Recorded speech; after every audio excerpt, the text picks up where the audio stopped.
hanya di Indonesia sajalah pengurus masjid bisa bikin jumatan. Ya, hanya Indonesia sajalah yang mazhabnya mazhab aneh.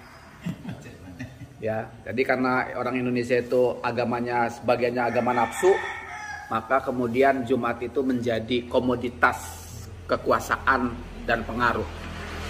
Entah sejak kapan Indonesia memperbolehkan banyak Jumatan, bahkan mazhab Syafi'inya cuma bilang syarat minimalnya 40. Padahal bukan syarat 40 minimalnya, tapi ditambah satu kota tuh harus satu. Gitu. Inilah kemudian makanya kita di Indonesia semua ustadz yang ingin kesohor berlomba-lomba. Di mana-mana bisa muncul pengaruh-pengaruh memecah belah umat Islam di Indonesia sangat mudah. Karena masjid dibolehkan Jumatan di mana saja. Itu tanggung jawab MUI itu. Jadi kita yang menyepelekan sholat Jumat itu dengan yang penting bikin masjid, ada pengurusnya bikin Jumatan. Nah ini sebetulnya nafsu atau agama gitu. Inilah nanti bakal kita kena hisab. Ini bakal kena hisab. Karena orang yang tidak punya urusan tidak akan masuk pengadilan, apalagi kejaksaan. Pengadilan itu ada. Kejaksaan itu ada. Tapi apakah setiap penduduk kota Bengkulu berurusan dengan pengadilan? Tidak. Hanya yang punya urusan saja kan? Hari hisab ada. Hari mizan ada. Tapi apakah semua orang Islam harus dihisab di mizan? Ya enggak. Yang punya urusan itulah yang harus kena hisab, yang harus kena mizan. Seperti yang Jumatannya bebas, itu pasti kena hisab. Baginda Nabi ketika di Madinah itu, suku-suku itu sudah besar penduduknya. Bahkan sahabat Mu'adz sholat wajibnya 2 kali. Karena beliau itu sholat dengan Nabi sebagai makmum, kemudian pulang ke kampungnya sebagai imam di masjid kampungnya. Tetapi Jumatan tidak. Jumatan semuanya di Madinah. Semuanya di Masjid Nabi. Nah, karena itulah mereka dari pagi sudah berangkat ke masjid. Itulah makanya kenapa persatuan umat waktu itu mudah. Karena semuanya hanya mendengar dari satu majelis. Tapi kalau sekarang di Indonesia, jangan berharap kita akan bersatu. Apalagi kita sudah berpecah dalam banyak bilangan bagian-bagian. Nah, alat pemersatu itu sebetulnya pengaturan Jumat itu dulu. Seperti itu. Tetapi sekarang kita sudah punya alasan untuk berpecah karena Jumatnya itu cukup 40 orang sudah sah dilakukan sholat Jumat. Itu fatwa mazhab Syafi'i aneh itu. Di Indonesia itu. Ya kalau begitu artinya sekarang kan tinggal ngitung. Satu RT sudah 40 kakak boleh Jumatan. RT lain udah 40 kakak boleh Jumatan. Artinya dalam satu RW saja kalau ada 10 RT dan 10 masjid nanti Jumatannya ada 10. Nah di Indonesia itu. Nah itu adalah fatwa aneh orang Indonesia. Nah, karena itu makanya kita bilang ini Islam Indonesia atau Islam Nusantara. Iya bukan Islam zaman dulu. Tapi orang menolak Islam Indonesia kan maunya Islam asli. Maunya Islam asli bilangnya. Tapi faktanya Islam Indonesia ini ikut ke siapa? Nah, makanya kita bilang inilah Islam Nusantara. Ini Islam Indonesia jadi harus maklum. Kalau di masjid-masjid di kampung-kampung kita banyak masjid, banyak Jumatan, ya itulah adanya. Suka tidak suka itu. Wallahu a'lam.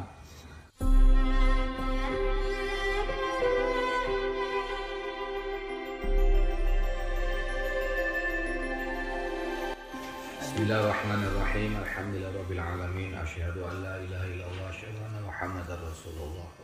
Allahumma sholli ala sayyidina Muhammad wa ala alihi wa ashabihi wa man tabi'ahum bi ihsan ila yaumil ma'ad.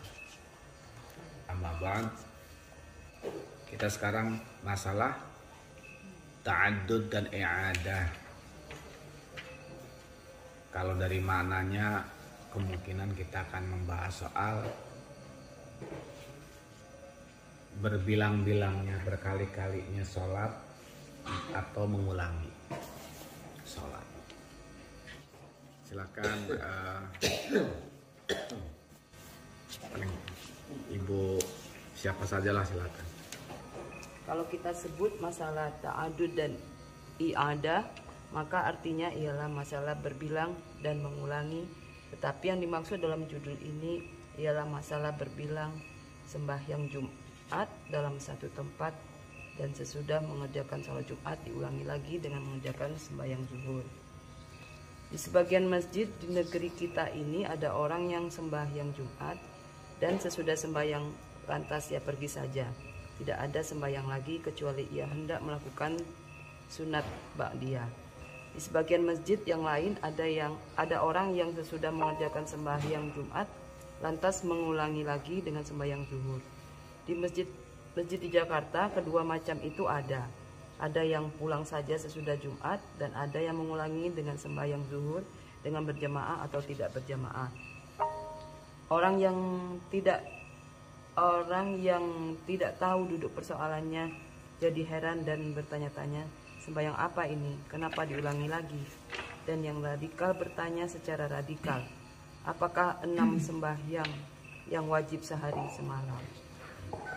Persoalan yang penting ini menjadi sangat penting karena bertalian dengan sembahyang Jumat, yaitu sembahyang yang dilaksanakan secara berjamaah di hadapan orang banyak. Kepada kami banyak orang bertanya dalam soal ini. Dalam risalah ini akan kami uraikan persoalannya dengan tujuan kiranya seluruh orang mengetahui duduk persoalannya yang sebenarnya. Mudah-mudahan uraian ini berfaedah untuk menghilangkan desas-desus dan upat puji sehingga timbul persatuan dan kerukunan di antara kita sesama kita. Bacalah baik-baik dengan tenang dan teliti. 1. Hukum dalam mazhab Syafi'i. Hukum yang berlaku dalam mazhab Syafi'i bertalian dengan sembahyang Jumat adalah sebagai berikut. Pada pokoknya sembahyang Jumat hanya boleh didirikan satu dalam satu tempat, tidak boleh 2, 3, apalagi 4. Sama saja apakah tempat itu bernama Qaryah, baldah atau negeri, Mesir, kota dan lain-lain nama yang yakni satu kesatuan perkampungan tempat tinggal penduduk, maka di situ hanya dibolehkan mendirikan satu Jumat, tidak boleh 2, 3. 2. Tetapi kalau ada uzur syar'i, yaitu uzur yang dibenarkan oleh syariat, barulah Jumat itu dibolehkan mendirikan 1, 2 atau 3 dalam satu tempat. 3. Andai kata didirikan Jumat 2, 3 dalam satu tempat tanpa uzur syar'i, yakni tanpa uzur yang dibenarkan oleh syariat, maka Jumat yang sah hanya satu, yaitu Jumat yang terdahulu takbirnya, yang kemudian semuanya tidak sah. 4. Jumat yang jelas tidak sah wajib diulangi atau i'adah dengan sembahyang zuhur, yakni sembahyang yang asal pada waktu itu. Kalau tidak diulangi, berdosalah orang itu karena belum membayar sembahyang pada waktu zuhur hari itu secara sembahyang sah. 5. Kalau remang-remang, yakni tidak diyakinkan bahwa takbir Jumat kita terdahulu dari Jumat yang lain di tempat itu, maka sunat mengulangi dengan zuhur sebagai tindakan ihtiyah, yakni berjaga-jaga dan melalui jalan aman. Mengulangi dengan zuhur itu boleh berjamaah dan boleh pula tidak. Inilah hukum agama dalam mazhab Syafi'i. Hal ini diterangkan secara gamblang dalam kitab-kitab fikih, yaitu sebagai yang kami nukilkan di bawah ini. Ke-1, berkata Imam Syafi'i rahimahullah, yang artinya tidak boleh sembahyang Jumat di atas kota walaupun kota itu besar, banyak penduduk, banyak pegawai, kecuali dalam satu masjid yang besar. Andai kata banyak masjid yang besar, tidak boleh diadakan sembahyang Jumat kecuali dalam satu masjid. Dan yang mana sembahyang Jumat yang diadakan sesudah awal yang terdahulu, maka itulah yang sah. Jumat yang lain tidak kebilangan, sehingga mereka mesti mengulangi dengan zuhur.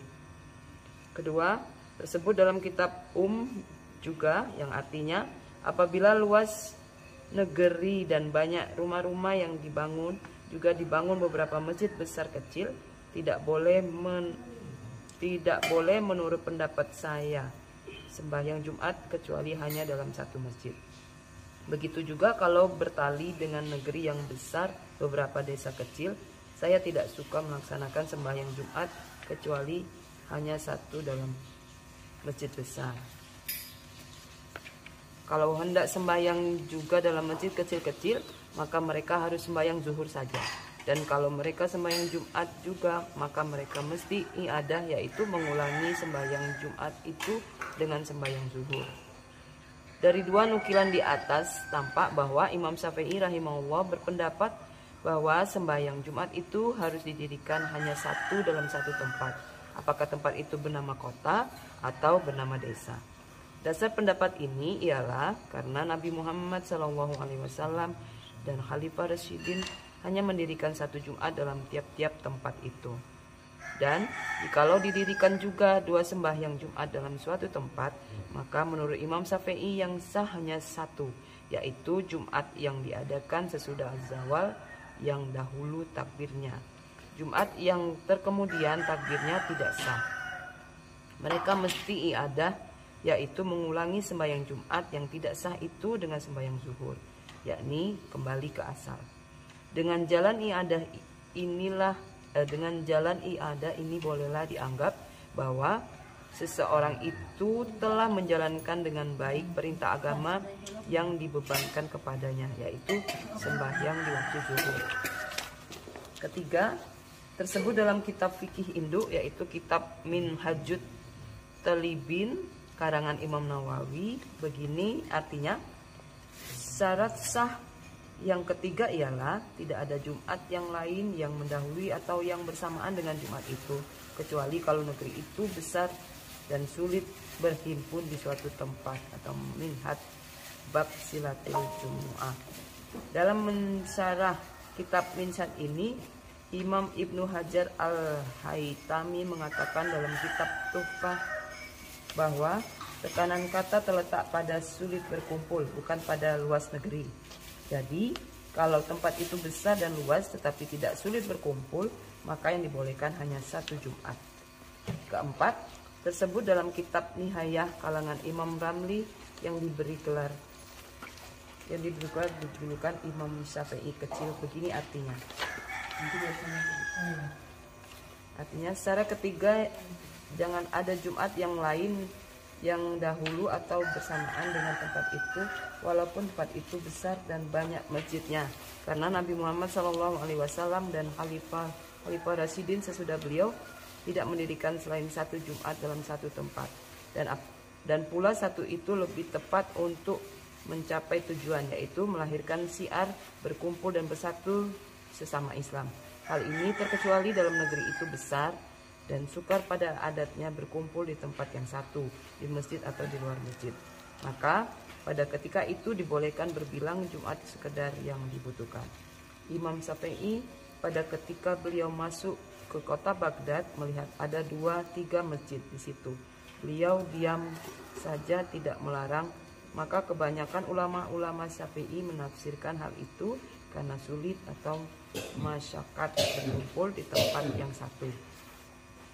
Memang sebagai dikatakan di atas, kalau dilihat sejarah Islam pada tahun-tahun permulaan, tegasnya dari tahun 1 Hijriah sampai 160 Hijriah, Jumat itu didirikan hanya satu dalam satu kota. Tetapi kemudian seorang Khalifah Abbasiyah bernama Muhammad Al-Mahdi yang berkuasa di Baghdad dari tahun 158 Hijriah sampai dengan 169 Hijriah mendirikan 2 atau 3 masjid di kota Baghdad.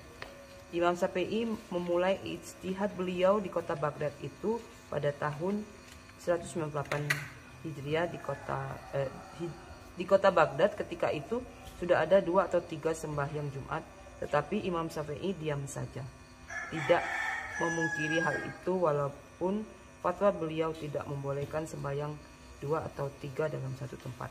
Hal ini ditafsirkan oleh sahabat-sahabat Imam Syafi'i bahwa beliau itu tersebut oleh karena kota Baghdad itu ada uzur yang dibenarkan, yaitu sulit berkumpul di tempat yang satu. Karena kota Baghdad itu dibagi-bagi oleh sebuah sungai yang besar, yaitu Sungai Yufrat yang menghalangi berkumpulnya jamaah dalam suatu tempat. Nampaknya Imam Syafi'i melihat bahwa hal ini adalah uzur syar'i, yakni uzur yang dibenarkan syariat. Itulah sebabnya pula maka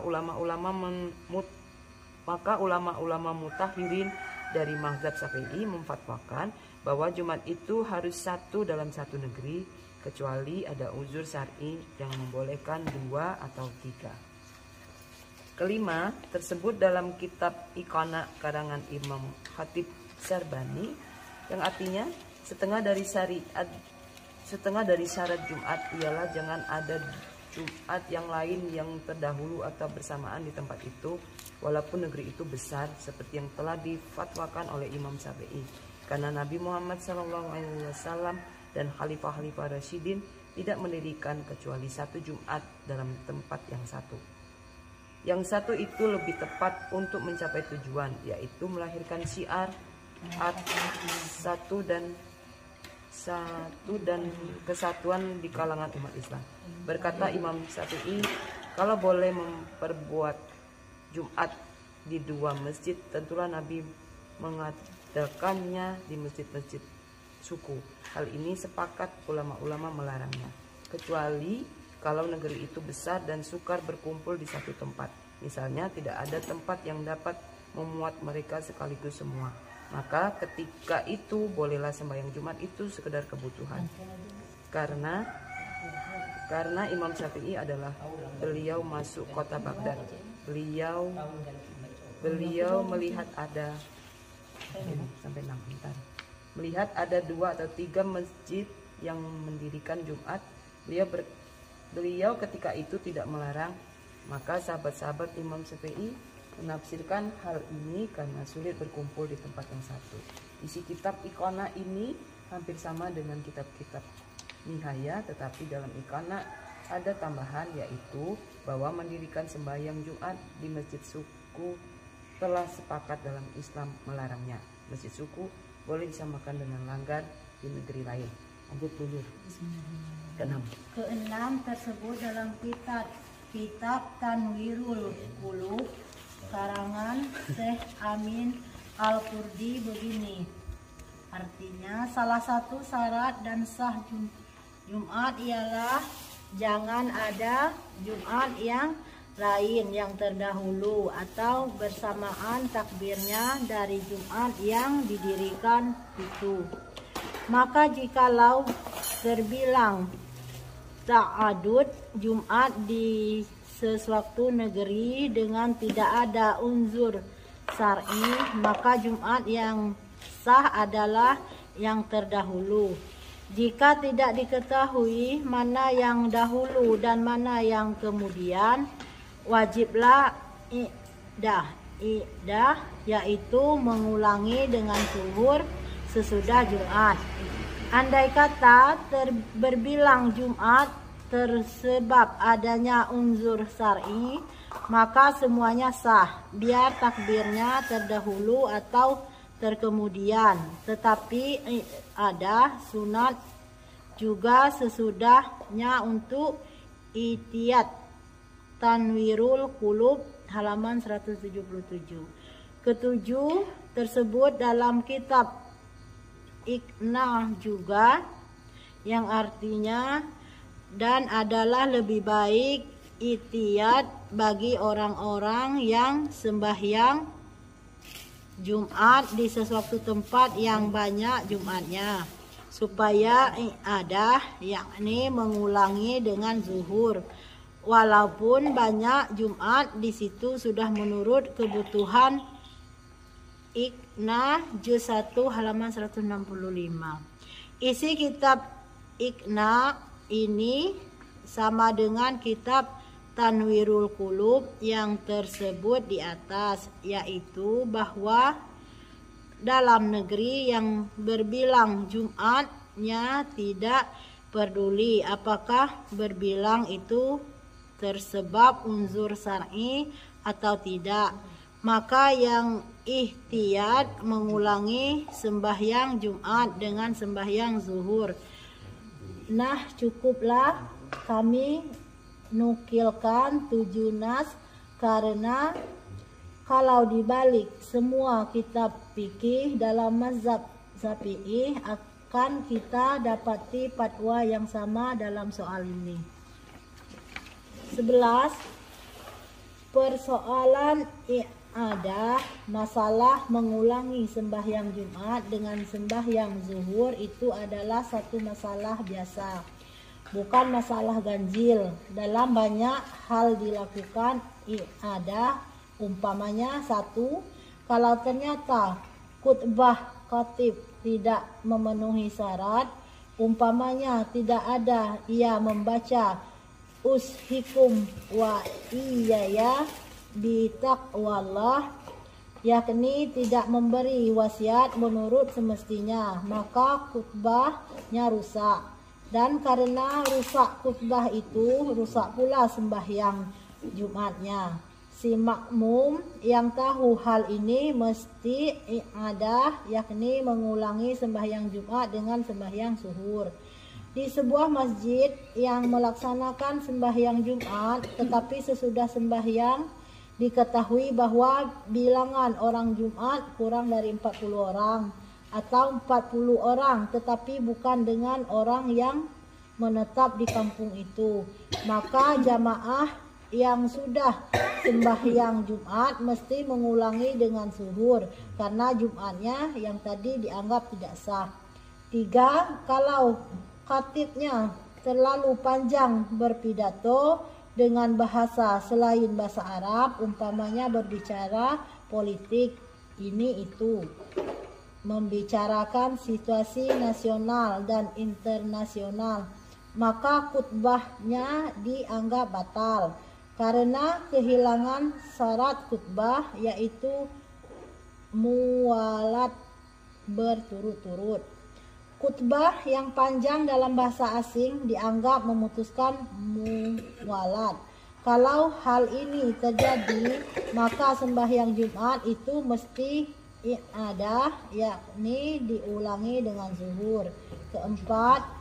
Kalau kebetulan seseorang diperintahkan orang supaya sembahyang Jumat di kapal, sebagai yang biasa kejadian sekarang dalam kapal-kapal haji, maka jamaah yang sembahyang itu menurut mazhab Syafi'i mesti mengulangi i'adah dengan sembahyang zuhur, karena menurut mazhab Syafi'i sembahyang Jumat baru sah kalau didirikan di negeri yang tetap, bukan di atas kapal. 3. Tindakan ihtiyat. Sebelum meningkat ke soal lain, ada baiknya diterangkan lebih dahulu satu masalah, yaitu hakikat ihtiyat. Agak sulit juga mencari kata-kata dalam bahasa kita untuk menerjemahkan kata ihtiyat itu, tetapi boleh diartikan dengan berjaga-jaga, jangan sampai jatuh kepada kesalahan atau melalui jalan yang aman, sehingga kita yakini bahwa kita tidak salah lagi, atau hemat, cermat dalam mengerjakan ibadat. Contoh-contohnya, kita berhutang kepada seseorang, pada ketika sembahyangnya kembali kita ragu apakah hutang itu 100 rupiah atau 200. Pada ketika itu dilakukan tindakan ihtiyat, yaitu dibayar saja 200 rupiah. Dengan mengambil jalan begitu, kata yakin bahwa kita sudah membayar hutang sepenuhnya dan kita aman. B. Seseorang tukang batu membuat rumahnya sendiri. Ia mulanya ragu mana yang kuat, adukan semen dengan pasir. Apakah 1 lawan 3 atau 1 lawan 4? Ketika itu diambil saja tindakan ihtiyat, yaitu diaduk 1 lawan 3, sehingga dengan jalan begitu ia sudah berjaga-jaga dan berhati-hati dan yakin bahwa rumahnya sudah kuat. C. Batas waktu puasa pukul 4.30 pagi sampai pukul 6 sore. Tetapi untuk berjaga-jaga jangan sampai ia masih makan minum dalam hari puasa, maka diambilnya tindakan ihtiyat, yaitu ia sudah berhenti makan dan minum pukul 4.20 dan berbuka dilebihi sedikit, yaitu pukul 6.05 menit, sehingga ia yakin bahwa puasanya itu penuh seharian. D. Kita wajib membasuh muka dalam berwuduk. Yang dikatakan muka ialah antara tepi kening dan dagu, dan di antara pangkal telinga dengan pangkal telinga. Ini wajib dibasuh. Tetapi untuk ihtiyat dilebihi saja membasuhnya sedikit, yaitu sampai terbasuh sedikit rambut dan terbasuh sedikit telinga. Dengan cara begitu kita sudah yakin telah membasuhi muka sepenuhnya. Sesudah memberi salam dalam sembahyang Jumat kita ragu apakah sembahyang Jumat itu sah atau tidak. Ragu ini timbul karena bacaan Fatihah imam tidak baik. Ketika itu diambil saja tindakan ihtiyat, yaitu diulangi saja sembahyang itu dengan sembahyang zuhur sendirian. Dengan jalan begitu kita yakin bahwa kita telah beribadat secukupnya pada waktu zuhur. Kita bertahan dalam agama sesuai dengan mazhab Syafi'i bahwa kalau sembahyang Jumat 2-3 dalam satu negeri, maka yang sah adalah yang dahulu takbir. Tetapi kita tidak tahu apakah sembahyang kita itu dahulu takbirnya atau tidak. Pada ketika itu diambil saja tindakan ihtiyat, yaitu diulangi saja sembahyang Jumat itu dengan sembahyang zuhur, sehingga kita menjadi yakin bahwa kita telah membayar perintah Allah, yaitu sembahyang pada waktu zuhur itu. Nabi kita menganjurkan kepada umatnya supaya melaksanakan tindakan ihtiyat itu apabila dibutuhkan, yaitu sebagai tanda hati-hati dan hemat cermat dalam melaksanakan ibadat. Di dalam kitab hadis Tirmizi disebutkan begini artinya, dari Abu Muhammad Hasan bin Ali bin Abi Thalib radhiyallahu anhu, cucu kandung dari kesayangan Rasulullah SAW, beliau berkata, saya telah menghafal dari Rasulullah SAW, tinggalkanlah apa yang kamu ragukan dan perbuatkanlah apa yang tidak kamu ragukan. Hadis sahih riwayat Imam Tirmizi, Sahih Tirmizi juz 9 halaman 321. Hadis ini nas yang sahih yang menganjurkan supaya kita umat Islam melakukan tindakan-tindakan ihtiyat apabila dibutuhkan.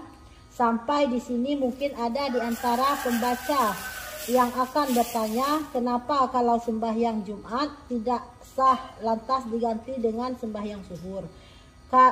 Kenapa tidak diganti dengan sembahyang Jumat juga? Ya, hukum agama memang begitu. Sembahyang Jumat dalam soal ini memang berbeda sedikit dengan sembahyang yang 5 waktu. Sembahyang zuhur kalau rusak harus diganti dengan zuhur, asar dengan asar, maghrib dengan maghrib, isya dengan isya, dan subuh dengan subuh. Tetapi sembahyang Jumat kalau rusak harus diganti dengan zuhur, karena sembahyang zuhur itu yang asal pada waktu zuhur. Memang dalam beberapa hal tidak bisa sembahyang Jumat, batal diganti Jumat, umpamanya sesudah sembahyang ternyata bahwa bilangan jamaah kurang dari 40 orang, sembahyang ini rusak atau batal, gantinya harus dengan sembahyang zuhur. Kalau diganti dengan sembahyang Jumat tentu akan batal lagi, sehingga terjadi tasalsul, tidak berkesudahan. B.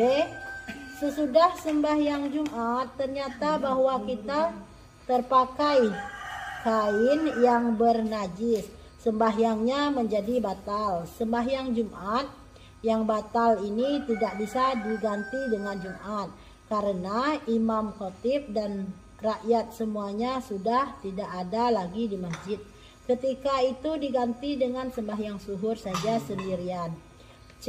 Dan banyak lagi contoh-contoh lain. Kesimpulan, kalau sembahyang Jumat rusak maka harus diganti dengan sembahyang zuhur. 4. Unsur syar'i kok. Nenek. Uzur syar'i sekarang tentang uzur syar'i. Pinas itu. Uzur syar'i ialah uzur yang dibenarkan oleh syara sehingga boleh didirikan sembahyang Jumat kelihatan dalam satu negeri.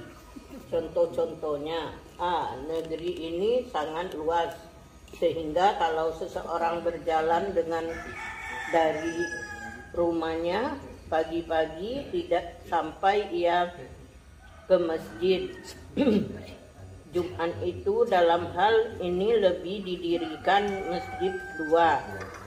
Sulit berkumpul di tempat yang satu. Umpamanya negeri itu dibelah oleh sungai yang mengalir deras airnya, telah bisa dilalui pada ketika itu. Boleh Jumat didirikan dua atau satu di suatu pihak dan yang lain di pihak lain.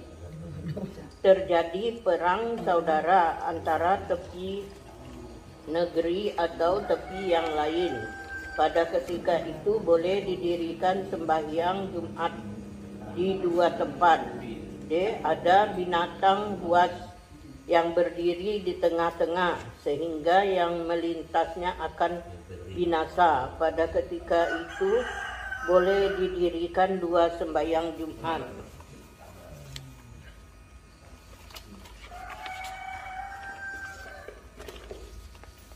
E.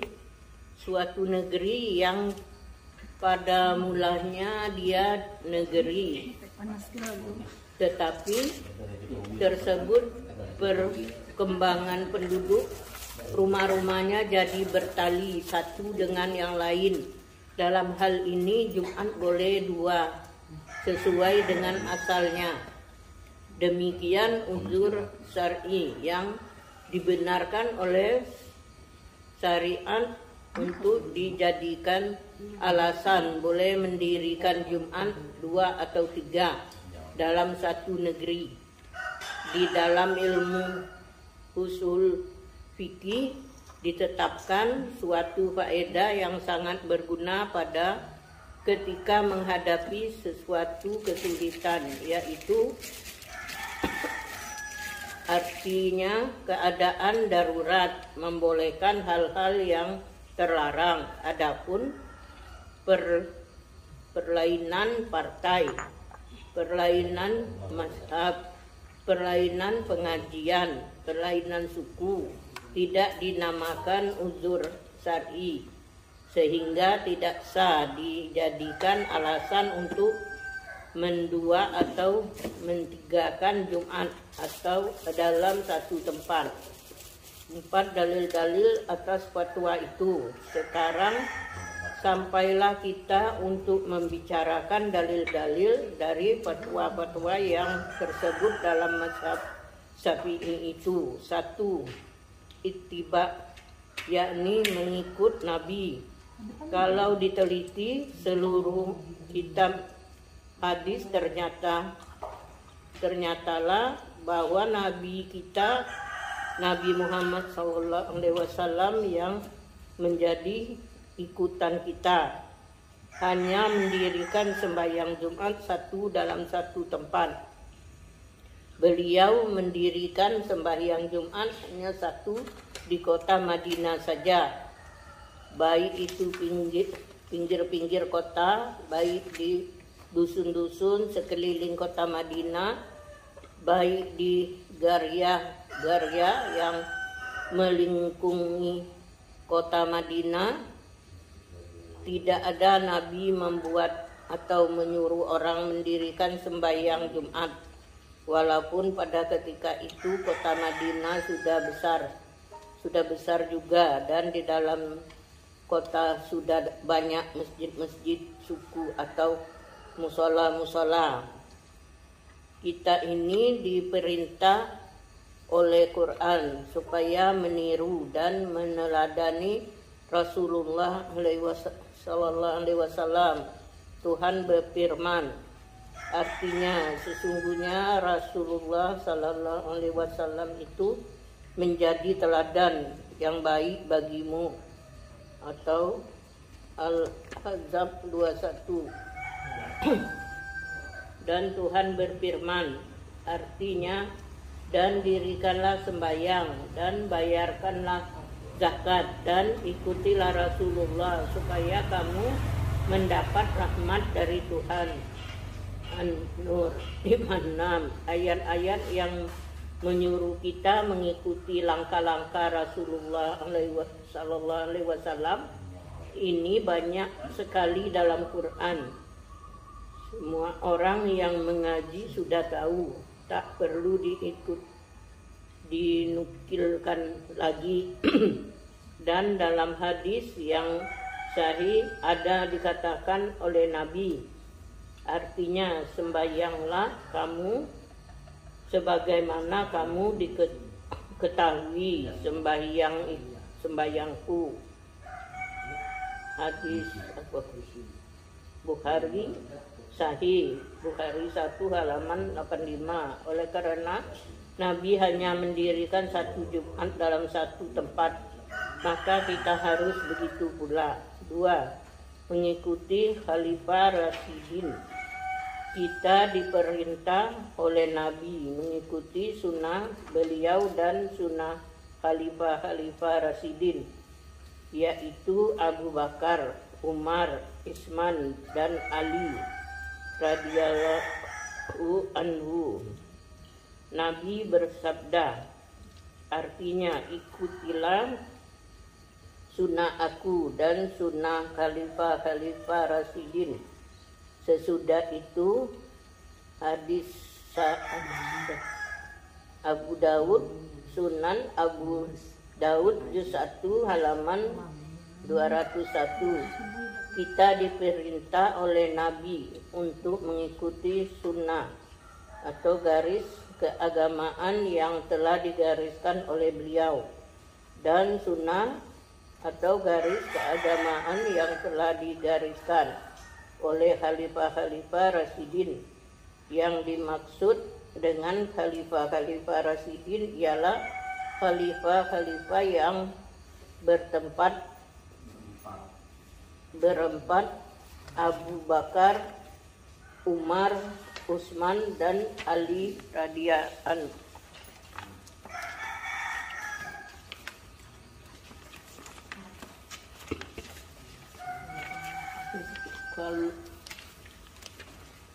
Kalau dilihat dan diteliti sejarah Khalifah Rasyidin yang bertempat, tidak dijumpai bahwa beliau mendirikan sembahyang Jumat 2 atau 3 dalam satu tempat. Inilah yang dikatakan oleh Imam Ramli dalam kitab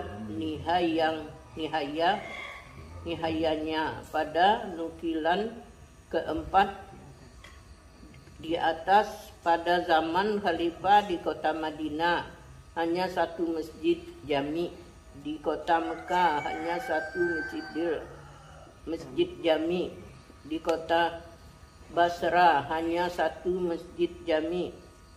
Walaupun kota-kota besar, 3 adalah dalil yang menyatakan bahwa kalau ada uzur syar'i boleh diadakan 2 atau 3 sembahyang Jumat dalam satu negeri adalah dalil yang membenarkan tindakan-tindakan darurat.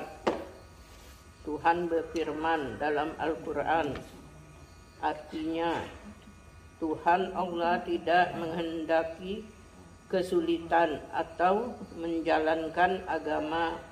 Al-Hajj 78. Dan firman Tuhan, arti Artinya Tuhan memberikan kelapangan bagimu dan Tuhan tidak menghendaki kesulitan. Al-Baqarah 185. Dengan dua dalil ini dapat dipahamkan bahwa kalau sulit berkumpul ke satu tempat dalam mengerjakan sembahyang Jumat seperti yang terjadi di kota Baghdad dan dibelah dua oleh sungai Furat dan kota Mesir yang dibelah dua oleh sungai Nil, atau ada unsur syar'i sebagai yang disebutkan di atas. Pada ketika itu boleh mendirikan sembahyang Jumat 2 atau 3 sekedar yang dibutuhkan.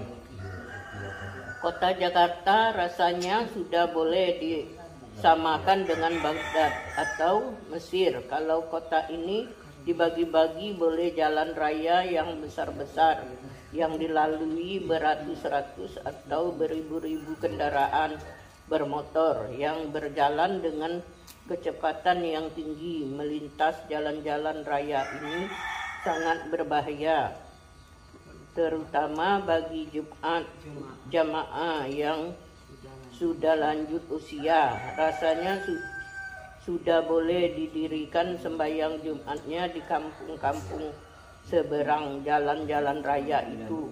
Sekadar dibutuhkan, yang kami maksudkan dengan sekadar dibutuhkan ialah oleh Jumat yang kedua atau ketiga.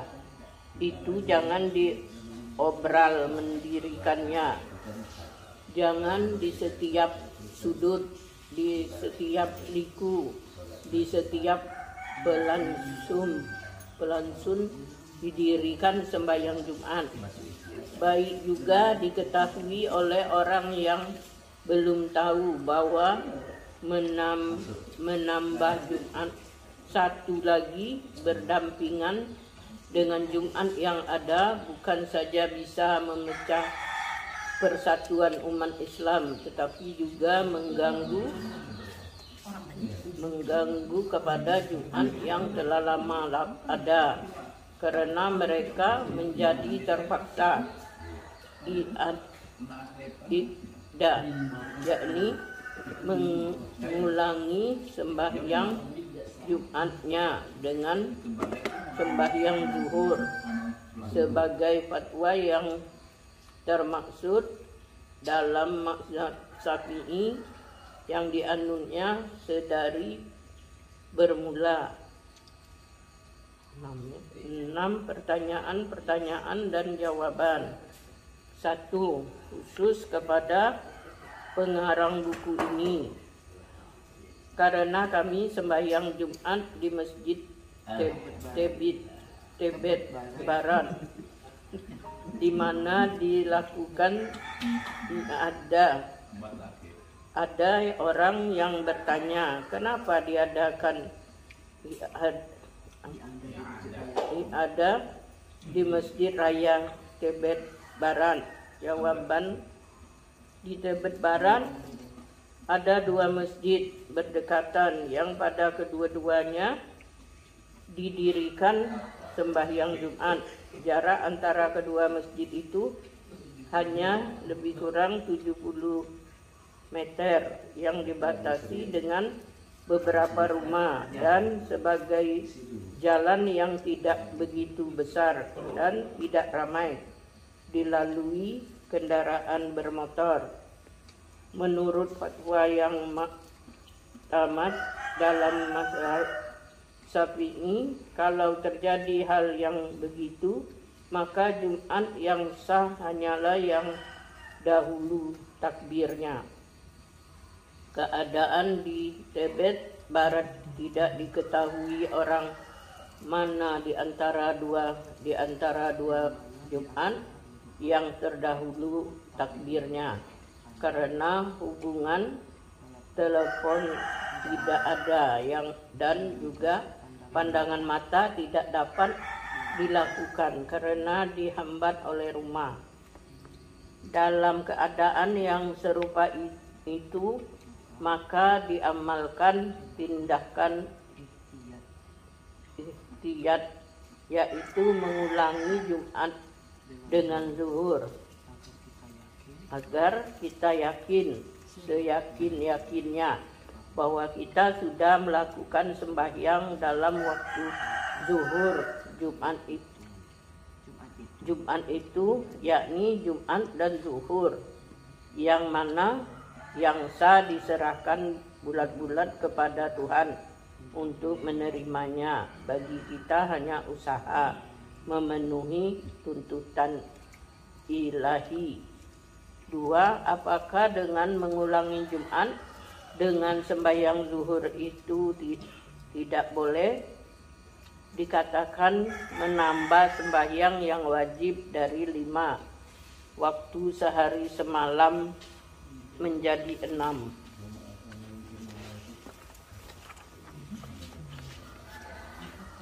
Jawabannya, Imam Ramli yang terkenal dengan nama julukan Imam Syafi'i kecil menjawab pertanyaan ini dengan nada agak marah. Kami kutipkan kitab Tanwirul Qulub yang bertalian dengan ini supaya kita diperhatikan sungguh-sungguh. Bacalah artinya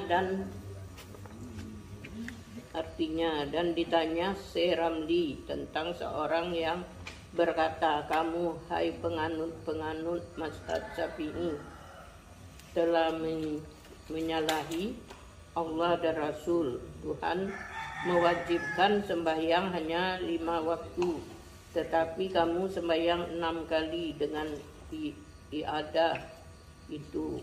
Orang yang berkata begitu bagaimana itu? Tanya orang kepada Imam Ramli. Beliau menjawab, orang itu pembohong, pendurhaka dan bodoh. Kalau kamu mengikatkan bahwa penganut Syafi'i memfatwakan bahwa wajib 6 sembahyang menurut perintah pokok dalam agama, maka kamu menjadi kafir.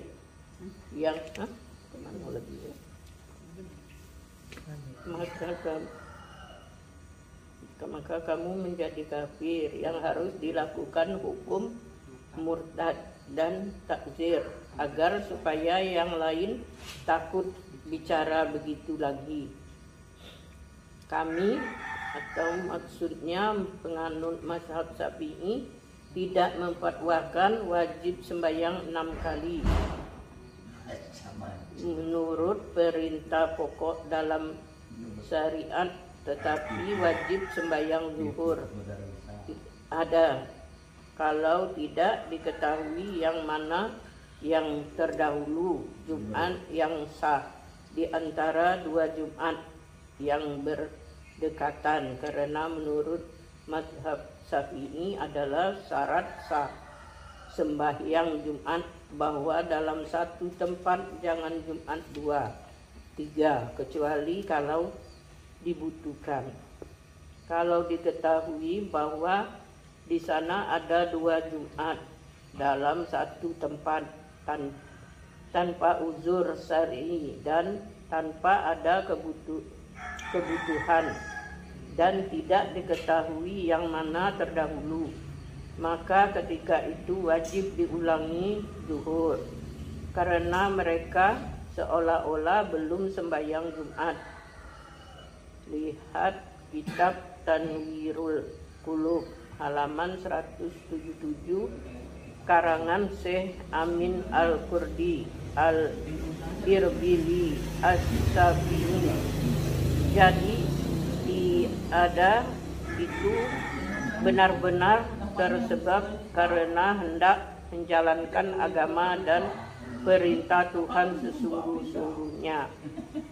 7 kesimpulan dari uraian kami ini. 1. Pada pokoknya sembahyang Jumat itu hanya boleh didirikan satu pada satu perkumpulan. Sama saja apakah perkumpulan itu bernama dusun, negeri, kota, kota madya, kecamatan atau kelurahan. Kalau ada uzur dibenarkan, syarat boleh didirikan 2 atau 3 sekadar yang dibutuhkan.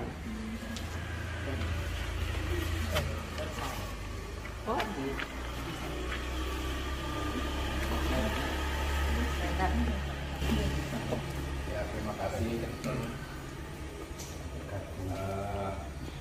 Kita semuanya sudah tahu tentang fatwa mazhab Syafi'i dalam hal hukum pelaksanaan Jumat.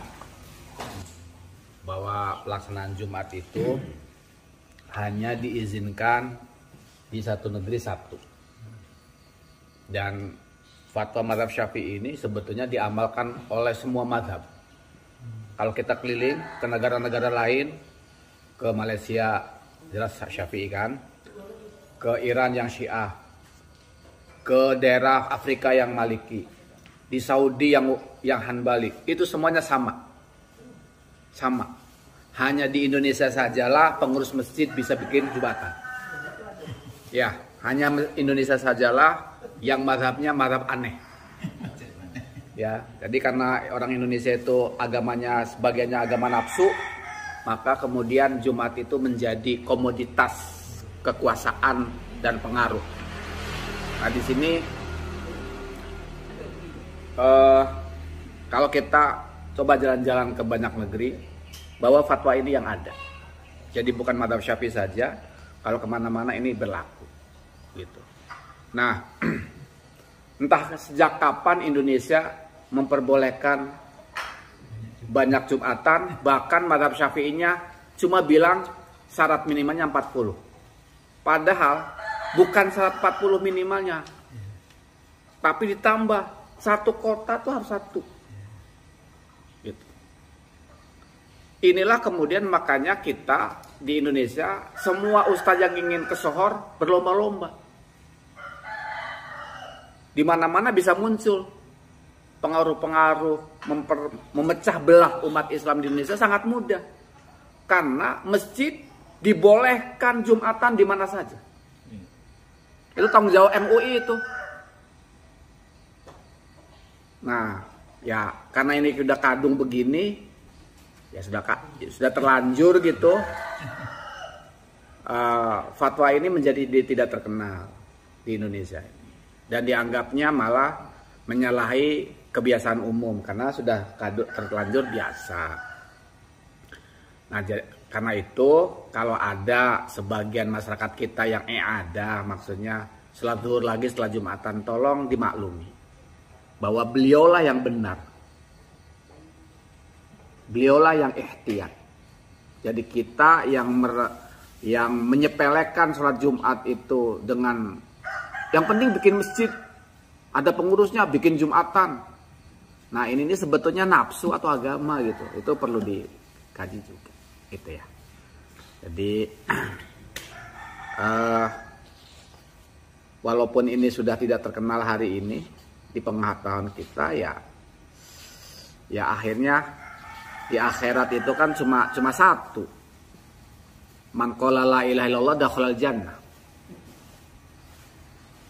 Iya. Siapa yang akhir kalimatnya la ilaha illallah masuk surga.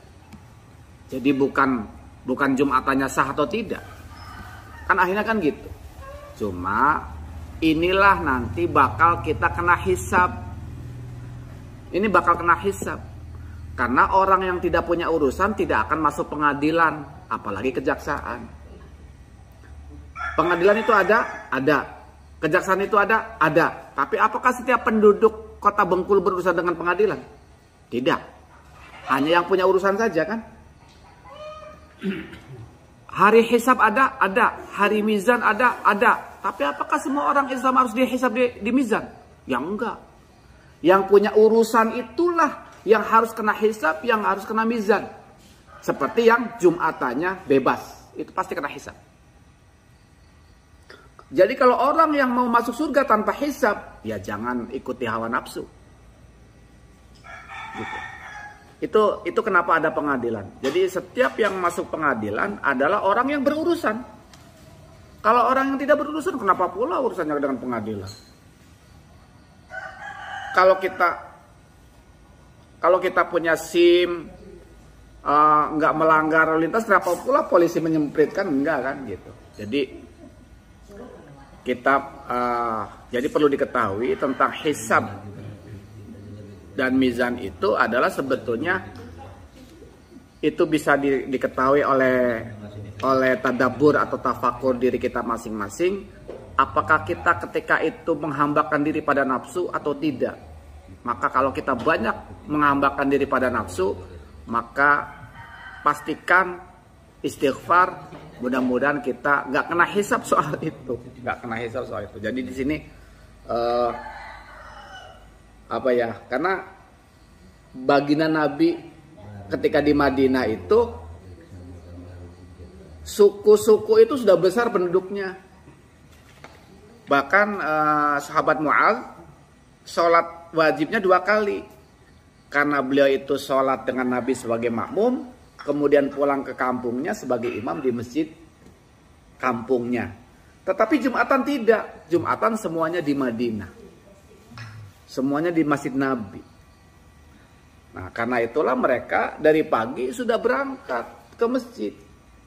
Itulah makanya kenapa persatuan umat waktu itu mudah. Karena semuanya hanya mendengar dari satu majelis. Tapi kalau sekarang di Indonesia, jangan berharap kita akan bersatu, apalagi kita sudah berpecah dalam banyak bilangan bagian-bagian. Nah, alat pemersatu itu sebetulnya pengaturan Jumat itu dulu seperti itu.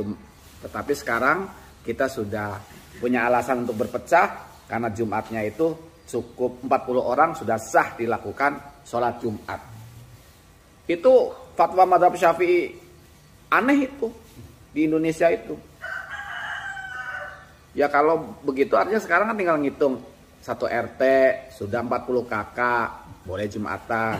RT lain udah 40 kakak boleh Jumatan. Artinya dalam satu RW saja kalau ada 10 RT dan 10 masjid nanti Jumatannya ada 10. Nah di Indonesia itu. Nah itu adalah fatwa aneh orang Indonesia. Nah, karena itu makanya kita bilang ini Islam Indonesia atau Islam Nusantara. Iya bukan Islam zaman dulu. Tapi orang menolak Islam Indonesia kan maunya Islam asli. Maunya Islam asli bilangnya. Tapi faktanya Islam Indonesia ini ikut ke siapa? Nah makanya kita bilang inilah Islam Nusantara. Ini Islam Indonesia, jadi harus maklum kalau di masjid-masjid di kampung-kampung kita banyak masjid, banyak Jumatan, ya itulah adanya. Suka tidak suka itu. Wallahu a'lam.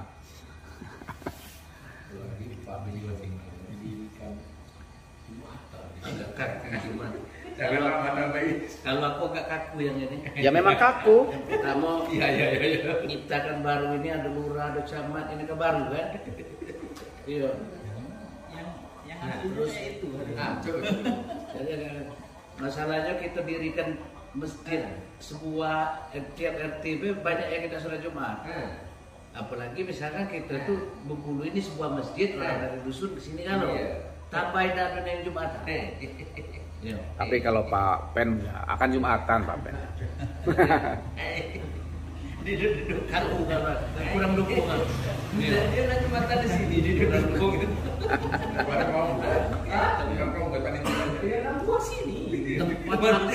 Tempat maksudnya itu satu di dusun itu apa satu ada di tangan, nggak ada di satu kira-kira satu sholat Jumat, nggak ada yang lain. Terus sholat Jumat itu apakah boleh di lapangan atau harus di masjid? Karena begini, kita ambil contoh di Pematang Gubernur ini berapa masjid? Satu masjid At-Taibin itu aja sampai teras luar. Apa kita boleh pakai tenda? Terus kalau mau misalnya boleh di lapangan, mungkin bisa untuk satu tempat satu ibadah Jumat. Iya Pak, baik Pak. Kalau enggak, berarti Provinsi Bengkulu ini dibuat satu masjid biar muat semua, gitu. Iya. Jadi ini nampaknya tuh. Masa satu provinsi ya jangan bilang satu provinsi kalau mengada-ada. Jangan mengada-ada. Jangan satu provinsi bicaranya. Jangan mengada-ada karena kalau provinsi itu kan sekarang gini. Begini ya. Dipikir oleh kita. Sekarang gini. Di dalam Islam itu kan ada istilah qasar. Ada istilah jamak, ya kan? Berapakah jarak bolehnya jamak?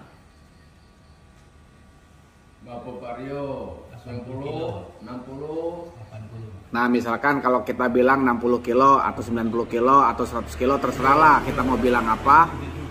Maka dalam jarak qasar itu, maka di luar jarak qasar maka boleh ada masjid yang lain. Kan gitu nantinya dihitungnya tuh. Jadi kalau misalkan kalau kita perjalanan aja 8 jam, ya enggak lah. Atau perjalanannya 6 jam, ya enggak lah. Perjalanan 1 jam itu masih. Jadi gitu. Perjalanan 1 jam itu masih. Masih boleh. Nah, sekarang ini agama ini bukan pikiran loh. Kita ini mau taat pada Allah dan Rasulnya atau mau pakai nafsu kita? Ini persoalannya. Kasih kesempatan peluang emas untuk dekat sholat berjamaah lagi dah. Apalagi sejauh itu. Tambah kacau. Sholat gini, satu-satu dulu. Kalau jangan campur-campur. Satu-satu dulu. Karena kita ini dari awal sudah renggang, murah di dalam kriteria, maka pemerintah kita tidak menentukan sebuah fasilitas umum. Tapi lihat di Kuala Lumpur, ketika pemerintahnya mewajibkan satu mazhab Syafi'i, maka pemerintah daerah menyediakan tempat untuk masjid. Kalau kita kan enggak. Makanya tadi timbul pertanyaannya, masjid kita sempit, ini gini. Ya karena kita memang nggak pernah punya sengaja memiliki tempat yang layak untuk Jumatan. Nggak pernah. Karena memang dari awal kita tidak ada di dalam psikologi kita itu mental berpikir bahwa kalau kita bikin sebuah pemekaran wilayah baru, maka kita harus menyiapkan satu tempat yang lebar untuk masyarakat berkumpul. Itulah makanya para orang tua kita dahulu ada istilah alun-alun. Setiap masjid ada lapangan. Nah sekarang diikuti enggak sama pemerintahan Bengkulu Tengah misalkan, yang baru mekar? Ada enggak alun-alun masjid? Enggak ditaati. Enggak ada. Coba lihat kabupaten-kabupaten yang baru mekar. Tidak pernah berpikir agama. Karena memang kita tidak ada mentalitas berpikir agama. Tidak ada. Padahal kalau ada masjid, ada kantor bupati, ada lapangan bola, kita bisa 17 Agustusan rame kan gitu kan. Kita bisa berlebaran rame dan sebagainya. Nah, itu memang sistemnya dari awal sudah. Karena itu pertanyaan tadi tentang kalau ini sudah sempit, ya memang dari awal kita sudah setting, nggak pernah nyiapkan itu Pak. Nggak pernah nyiapkan Pak. Makanya sudah terlanjur bahasanya tadi. Inilah Islam kita. Karena memang tidak pernah menyiapkan. Standar layaknya itu apa? Kita ambil contoh Masjid Raya Baitul Izzah. Baitul Izzah kan sudah ada besar, masih juga kan masih penuh. Nah itu perlu Muat anggur. Iya. Ya artinya memang betul. Sekarang gini, Masjid Mekah tuh di sebelah apa sih Masjid Mekah? Masjid Mekah tuh sebetulnya sekitar Ka'bah. Yang dinding di luar itu perluasan. Karena itu kalau kita lihat masjidnya para wali yang dulu, di mana sih masjidnya? Pernah nggak ziarah? Penduduknya Pak Ustaz. Nanti dulu. Masjid Demak. Enggak, masjid para wali yang umum. Kalau masjid Demak itu masjid kerajaan.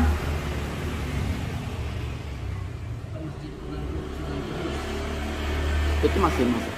Kita lihat ya, Masjid Para Wali itu, yang saya lihat itu, dia itu hanya ruangan kecil. Ruangan kecil. Jadi kalau lihat ada dindingnya tuh kecil. Nanti ada dinding yang besar di luar, itu baru itu. Nah, jadi beliau-beliau itu kalau bangun tuh, ini tempat paling 2-3 saf, sempit, nanti halaman tuh terbuka. Atau masjid tanpa atap yang di pantai, di berkas.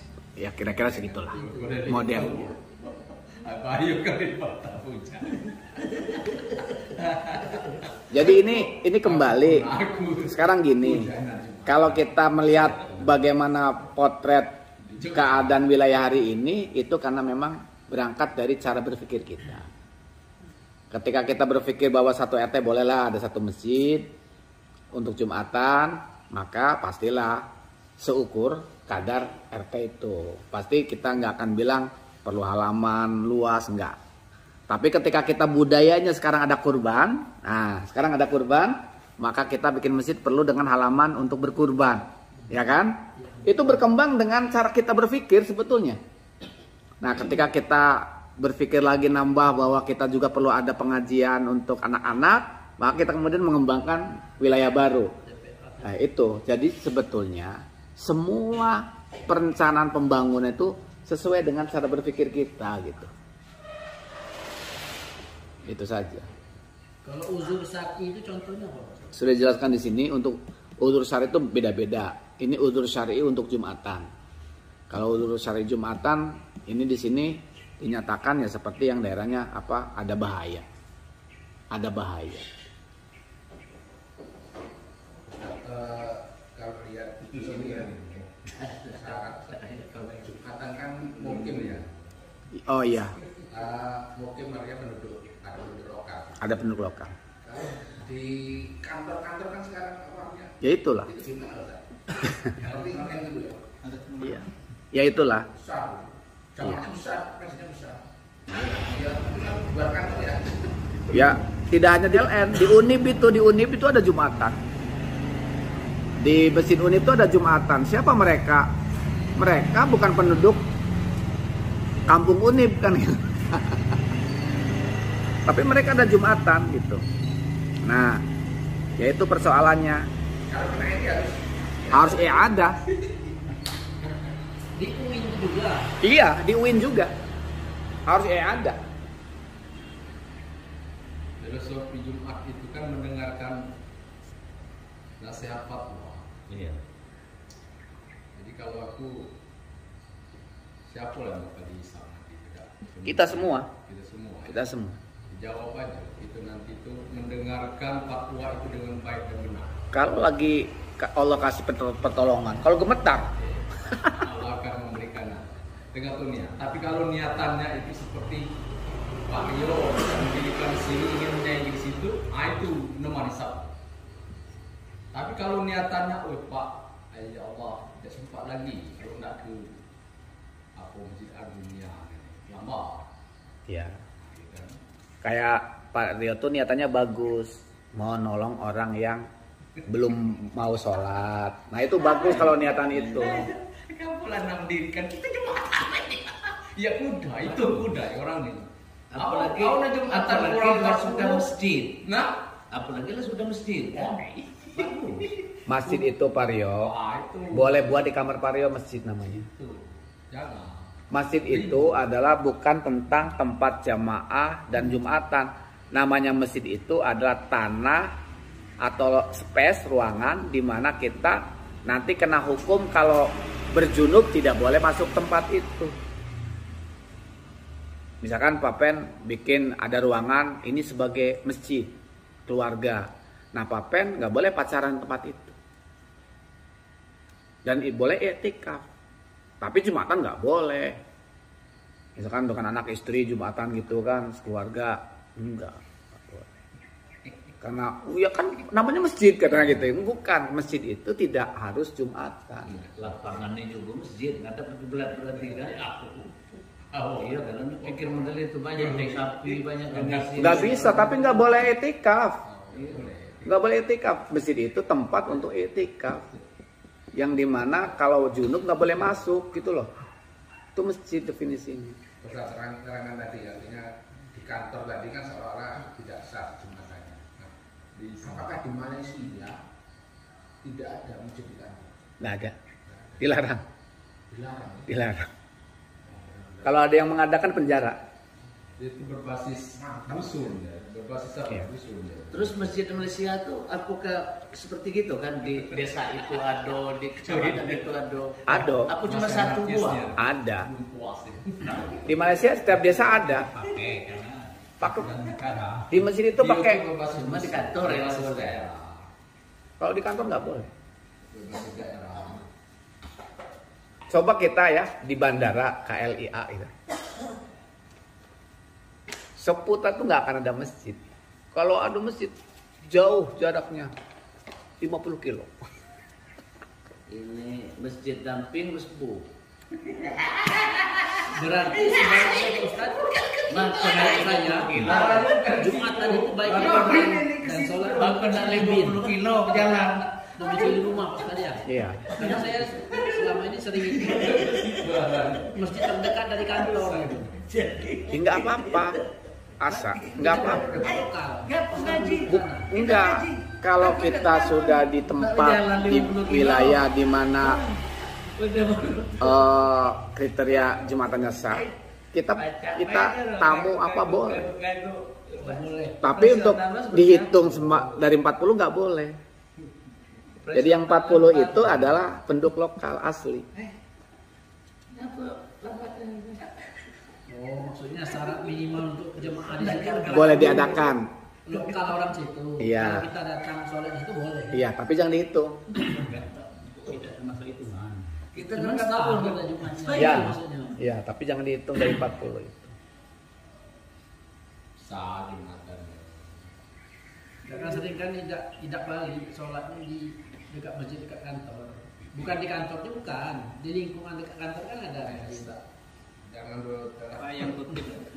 Apa misalnya harus balik kan sebaiknya yang tidak sanggup Pak. Oh iya. Khutbah Jumat itu ada rukun. Ya. Khutbah Jumat itu ada rukun. Adi Nusron. Jadi alhamdulillah. Ya. Itu satu ya wajib. Allahumma sholli ala Muhammad. Dua, ya kan? Kemudian ittaqullah. Itu wasiat takwa. Ya, kemudian baca ayat. Kalau disuruh Pak Wali. Baca ayat. Kalau tidak ada itu Satu dari itu tidak sah. Makanya harus ya ada. Gitu. Kalau kami melaksanakan itu, kami itu bertakwa. Ustaz.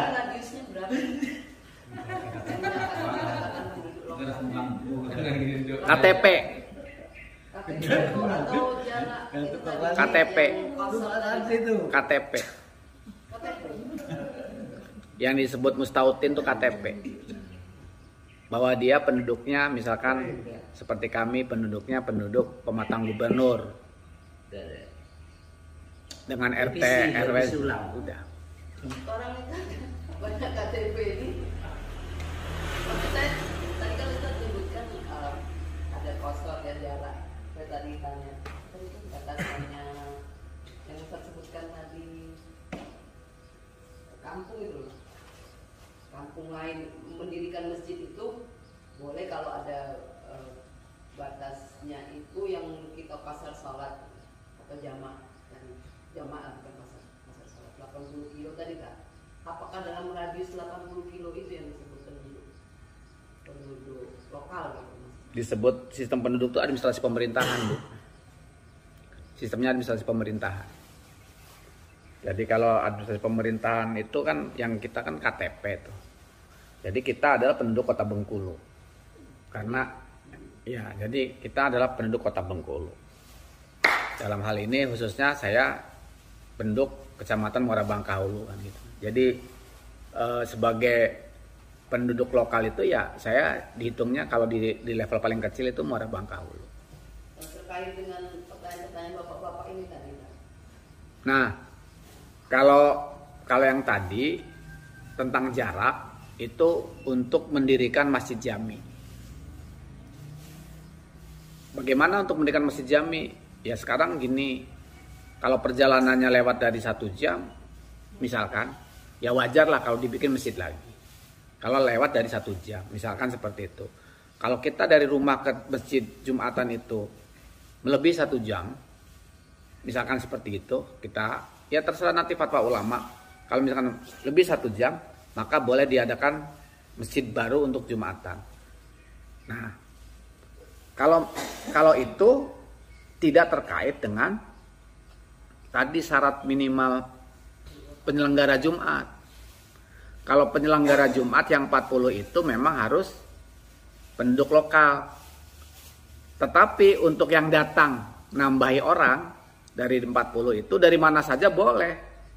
Nah, sekarang untuk bikin masjid baru untuk Jumatan yang bagaimana? Nah, itu yang kalau dilihat dari Madinah, semua kampung itu punya masjid. Sehingga ada riwayat sahabat Mu'adz bin Jabal itu beliau jadi imam sholat 2 kali. 1 kali makmum Rasulullah dengan Rasulullah, 1 kali dia jadi imam di kampungnya.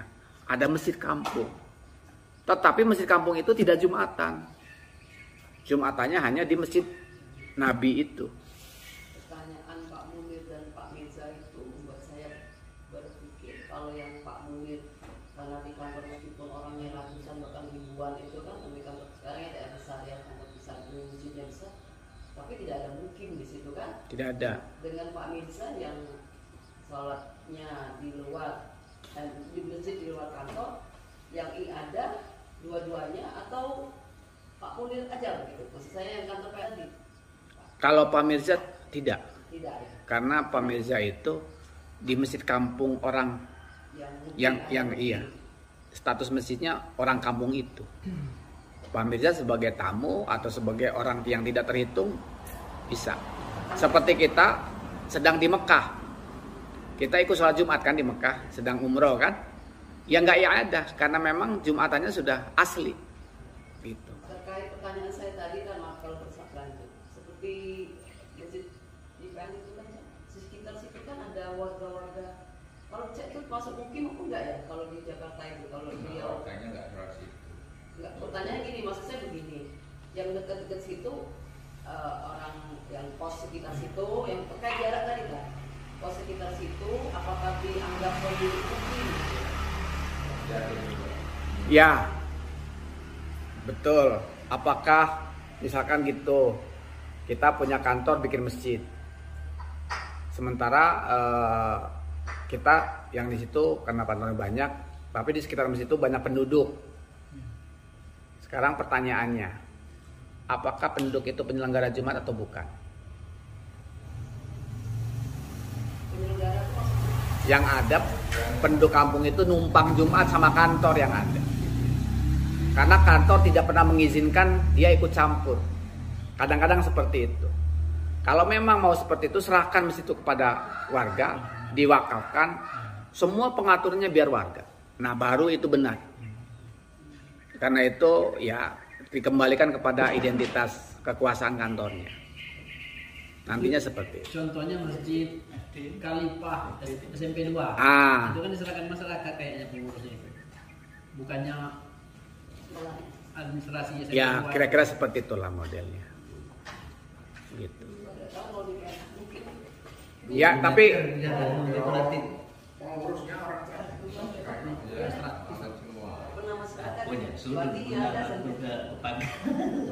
ada itu seluruh tower Jakarta sudah ada semua. iya. Kalau di Indonesia tuh udah semuanya, nggak ngikut aturan ini sudah. Tapi yang 80 tadi itu berjalan kaki jadi. Bukan pakai kendaraan. Tombol sulit tuh kan. Artinya berapa jam ya? Karena di Jakarta bisa jadi cuma sekilo kalau masalah jarak. Karena macet 3 jam. 80 kilo jalan kaki. Iya, bukan berkendaraan. 3 kali mandi kalau Pak Anta itu. Iya, bukan. Tentu dobel. Bukan pen. Kalau di Jakarta pen 5 kilo pen. Poin pen dengar dulu. Kalau di Jakarta 5 kilo itu bisa 3 jam. Kalau macet, Janganlah mempersulit. nah itulah. Artinya Kalau kita mulai model ini tambah sulit beribadah. Terus terang Pak, aku jujur aja. Lagi pintu rumah kita, Pak, kita lagi sulit nampaknya beribadah untuk sholat berjamaah. Apalagi dibuat Kesalahan. Sekarang Pak Pen. Serius aku kan yang Ini serius nih Pak Pen. kontra. Ini serius nih. Ini serius. Iya. Apa yang dimaksud menyulitkan Pak Pen? Kalau ini menyulitkan benar-benar. Apa yang Kalau dimaksud memang menyulitkan? Ini diterapkan maksud aku Pak Ustaz. Gini. Kalau ini diterapkan. Sholat saat Jumat ini. itu Pak Pen bukan urusan warga. Apa yang sulit kita mikirin Jumat? Gini, Pak Pen tuh ngukur di depan masjid saja pintunya belum tentu sholatan. Iya. Sholat apa? Jumat termasuk. Bukan Jumat. Jumat itu nggak wajib. Masalah bagi dia yang nggak itu. Jumat ini urusan penguasa.